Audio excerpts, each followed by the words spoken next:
L'Écosse, des petites magouilles, quelques picousses par-ci par-là et un mec qui redébarque de nulle part 20 ans plus tard, c'est le film dont nous allons parler aujourd'hui.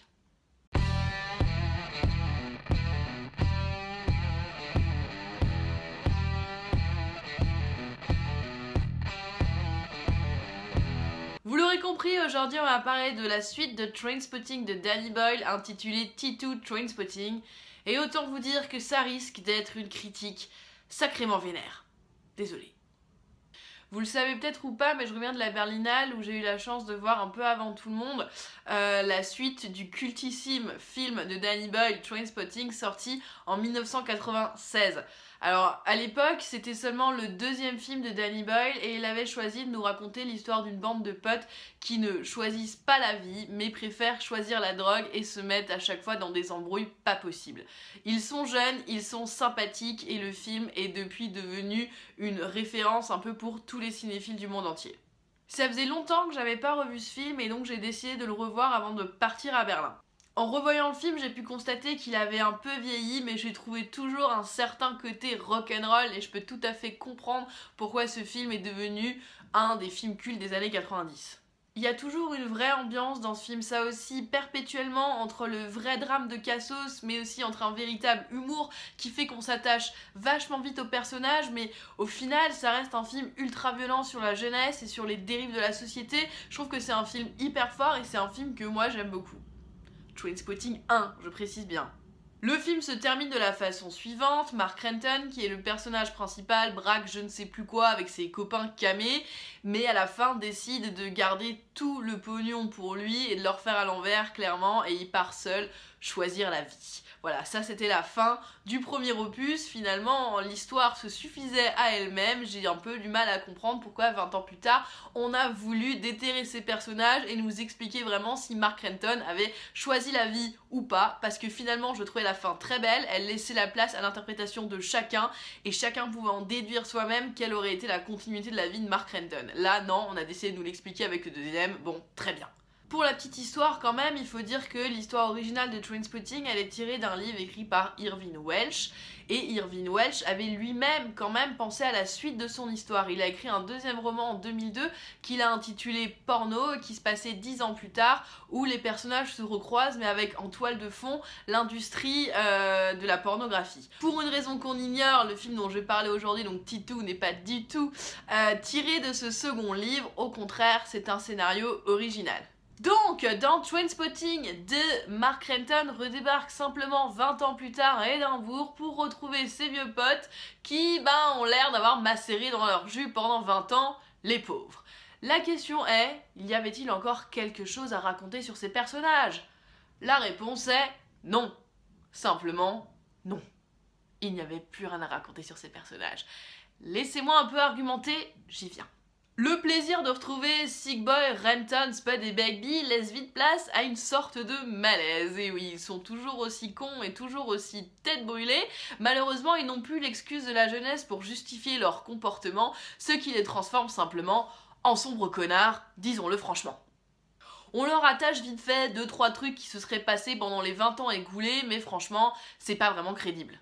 Au fond, c'est peut-être même Renton le personnage le plus mal écrit parce qu'en plus on essaie de cultiver une sorte de mystère autour de son retour et autour de lui et finalement on a simplement l'impression qu'il n'a absolument rien glandé pendant 20 ans, qu'il n'a pas grandi, pas mûri, pas évolué et c'en est presque gênant.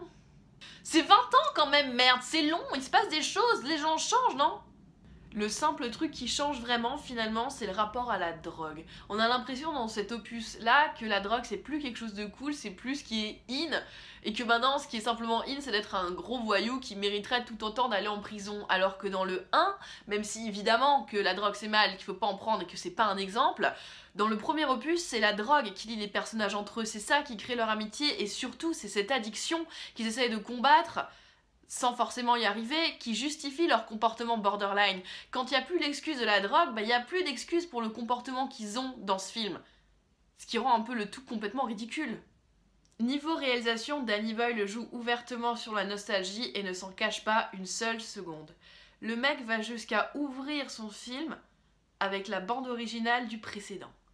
Le film s'ouvre simplement avec les notes de la chanson Perfect Day de Lou Reed, qui était la la chanson qui était dans une des scènes phares du premier, celle où on emmène Renton à l'hôpital après qu'il ait fait une overdose, il me semble, et là, pouf, on vous ressort tout de suite cette chanson méga émotionnelle qui est censée vous prendre au trip dans le premier, bah là, vous l'avez directement là. Voilà, ça c'est qu'un exemple, parce que la bande originale recyclée, vous allez avoir ça pendant tout le film. C'est déjà énervant. Danny Boyle reprend également les mêmes gimmicks de réalisation, les incrustations d'écran, etc. Il joue un peu avec le décor, avec l'environnement comme il faisait dans le premier. Ça, à la limite, on peut lui laisser. Ça, c'est pas quelque chose de vraiment dramatique parce que ça colle à l'ambiance du film, ça colle à l'esthétique qui est une esthétique similaire dans le 1 comme dans le 2. Ça, c'est quelque chose que je peux vraiment comprendre. Mais vous allez voir dans ce que je vais dire plus tard que la nostalgie, elle s'arrête pas là et qu'elle est bien plus gênante que ça. Oui, parce que les putains de flashbacks tirés directement du DVD du 1, ça n'a juste rien à foutre là. C'est outrancier.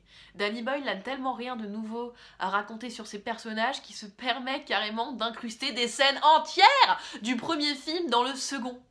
C'est grave. Il y a du fanservice à tous les étages, évidemment, comme on pouvait s'en douter, hein.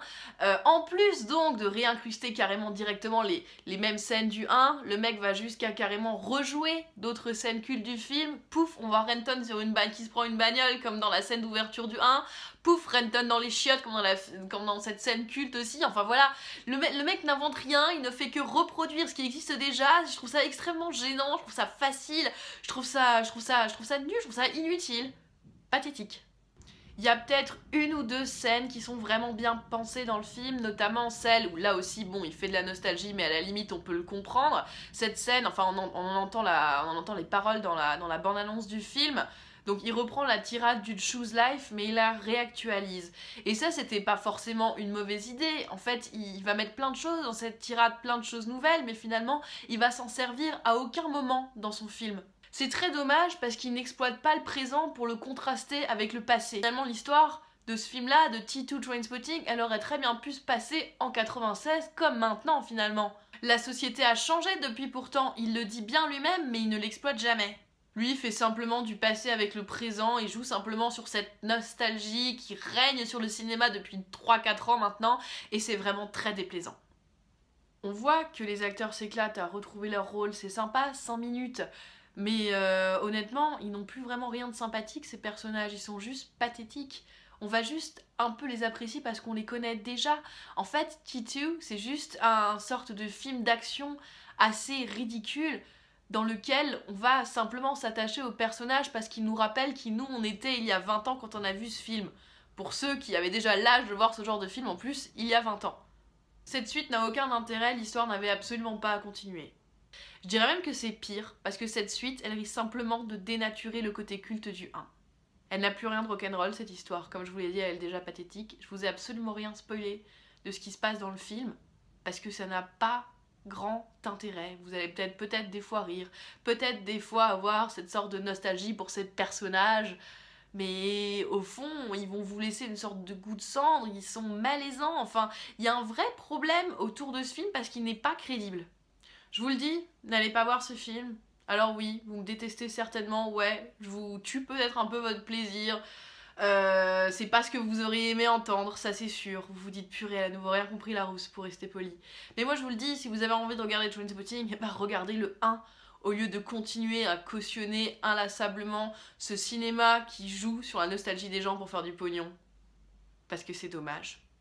Et qu'il y a d'autres choses à aller voir au cinéma alors. Je peux vous dire quoi si vous voulez. Voilà, vous avez mon petit avis modeste sur Trainspotting 2 de Danny Boyle, encore une suite qui est inutile au cinéma et qui vient dénaturer les films cultes. Si par contre vous êtes à la recherche d'œuvres cinématographiques originales et de scénarios qui valent le détour, je vous invite à me suivre sur mon Tumblr Perlounavé pour lire aussi les critiques que j'écris. Et bien sûr, je vous invite à regarder mes autres vidéos et à vous abonner. Voilà, je vous dis à très vite.